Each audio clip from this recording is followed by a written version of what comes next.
Si la Banque centrale du Japon décide de ne pas poursuivre son programme d'assouplissement quantitatif, le yen se renforcera. À Hoju, Commerzbank.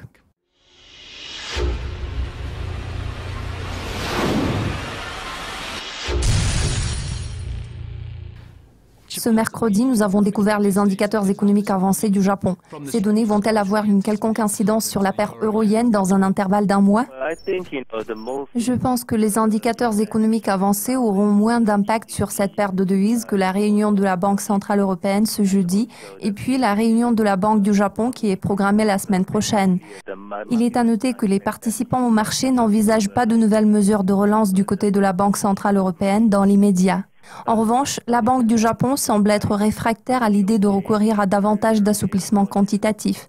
À l'heure actuelle, la Banque du Japon est en train de réévaluer sa politique monétaire. Pour le moment, je peux constater qu'il existe des risques baissiers du côté de l'euro, tandis que le yen japonais a toutes les chances de se raffermir.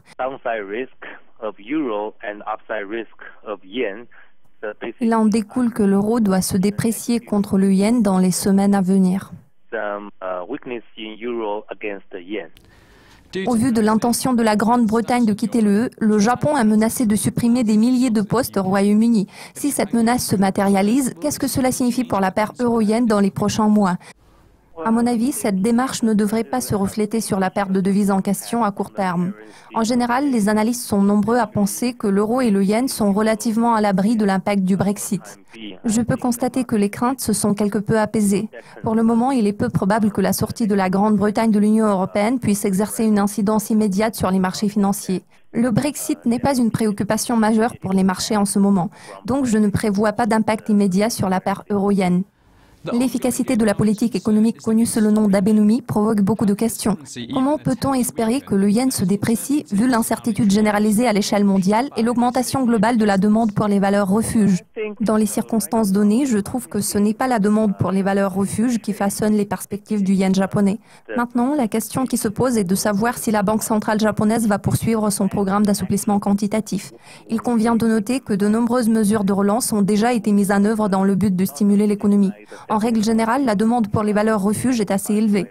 Donc cette demande n'est pas le principal facteur qui façonne l'évolution des devises telles que le yen japonais. Par contre, le fait de savoir si oui ou non la Banque du Japon va augmenter son programme de relance est d'une importance cruciale pour déterminer comment la monnaie japonaise va évoluer en allant de l'avant. Si la BOJ décide de ne pas poursuivre son programme d'assouplissement monétaire, le yen se renforcera.